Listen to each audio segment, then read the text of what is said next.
Welcome to Guide Guru. We hope this video helps. You're going to get Google Photos working on your iPhone now. First, install and open the app. Grant permission to Photos, Notifications, and Background app refresh so uploads can run.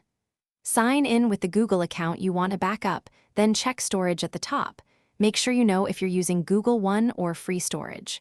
Once done, tap your profile and choose Photos settings. This starts the real setup, and it's essential so automatic backup can begin immediately. Now configure backup and sync so your photos actually upload. Open settings in the app and switch on backup and sync. Pick upload size, original for full quality or storage saver to save space. This affects your quota. Make sure you select Wi-Fi only if you want to avoid cellular charges, or enable cellular uploads for immediate backup.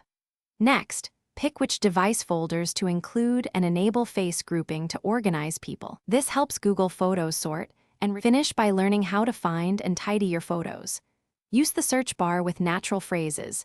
Try people, places, objects, or dates, because Google Photos indexes visual content for quick results.